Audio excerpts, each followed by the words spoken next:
Sziasztok, üdvözlök mindenkit a csatornán, elérkeztünk egy újabb epizódhoz.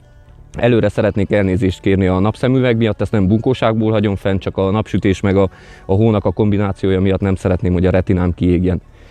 Ma ebbe a festői környezetbe fogunk forgatni, egy számomra picit létidegen területre tévedtünk, ugyanis elhagytuk a hőnimádott aszfaltot, és kijöttünk egy picit terepre, hogy élvezzük ezt a környezetet.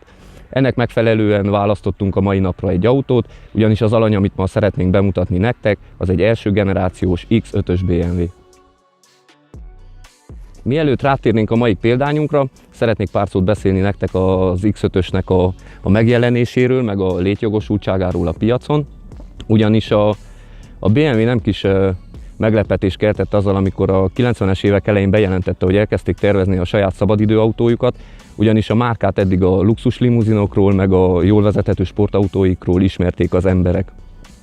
A 90-es évek elején kezdték fejleszteni, ekkor a BMW többségi tulajdonjoggal rendelkezett a Land Rover autógyárnál, így megvolt a szükséges technológia, meg a hozzáértés, ahhoz, hogy egy olyan BMW-t hozzanak létre, ami terepen is megállja a helyét. A BMW saját kategóriát szeretett volna teremteni, így kezdetben nem is SUV-nak nevezték az autójukat, hanem egy külön kategóriába sorolták be, az SAV, ami a Sports Activity Vehicle-nek a rövidítése. A BMW próbált megmaradni amúgy a jól vezethető, sportos, komfortos autó érzet mellett, ezért a konkurens Mercedes-szel ellentétben nem létravázasra, hanem önhordó karosszériásra tervezték az autót. Hogy megmaradjon a tipikus BMW feelingje az autónak, ezért az erőelosztást is úgy csinálták az állandó 4x4-ét, mivel ez egy 4x4-es autó, hogy 62%-át osztották az erőnek a hátsó tengelyre, és a maradék maradt elő. Ez természetesen szükség esetén a BMW saját magának tudja változtatni, de alapjáraton ez a hajtásnak az elosztása. A BMW megtalálta a klienskörét, ugyanis ebből az első generációs X5-ből több mint 270 000 darabot adtak el, és a mindmáig már negyedik generációt megélt X5-ök összeladási száma meghaladja az 1 milliót. Az első generációs X5-öt a BMW E53-as modellszámmal jelzi, a mai alanyunk egy 2003-ban gyártott 3000-es dízel manuális váltós típus. Úgyhogy nézzük is meg!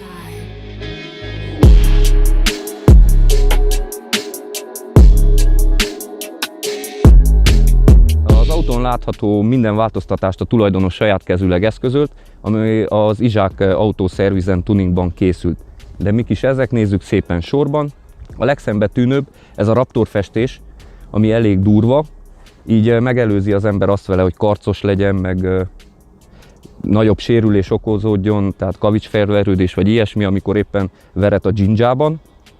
Saját kezűleg gyártottak le az első és hátsó lökhárítók, ami egy 5 mm-es fémlemezből készült, elég jól ki van találva, úgyhogy ha bárki ehhez hasonlót szeretne, keresse bizalommal a barátomat.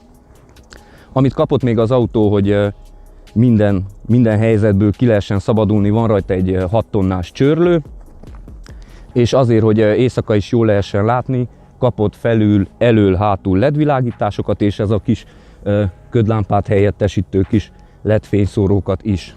Hogy semmilyen útminőség ne okozzon neki gondot, emiatt egy Gripmax MT gumit kapott az autó, ami jócskán megnöveli a hasmagasságát. Ja, és amit még kifelejtettem, hogy a tetőcsomagtartó is egyedileg van gyártva hozzá. Hogy beszéljek pár szót a motorról is, ott nem történtek egetverő változtatások. Az autó kapott egy 2556-os Borg Warner turbót, egy teljes inox kipufogó rendszer, természetesen sportlevegőszűrőt, és az intercooler rendszer az teljesen alumínium csövekkel van megoldva, és az előző adásban is említett chippelt készítette hozzá a Stage 2-es chip tuningot.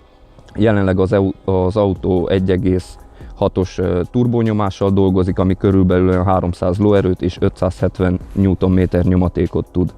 Az autóban az összes szilenc ki van cserélve poliuretánra,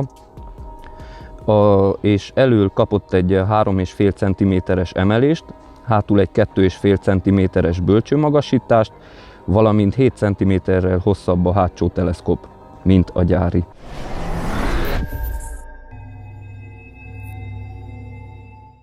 Na, de hogy most már túljutottunk a nyers információkon, jöjjön az a rész, amiért igazából jöttünk.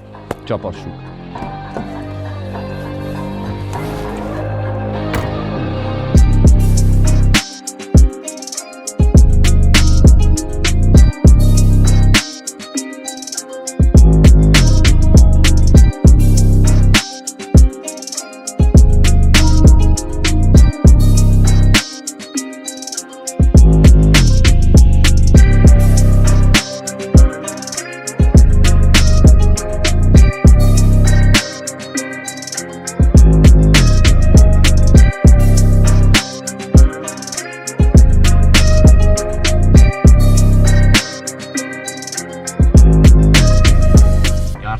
járatonért el ne hagyd, szól a mondás, de ez biztos, hogy nem offroadosok találták ki.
No, hát fiúk, lányok, ennyi lett volna a mai rész. Hogyha tetszett az epizód, iratkozz fel a csatornára, dobj egy lájkot, vagy hagyj egy kommentet, és találkozunk a következő részben. Hello!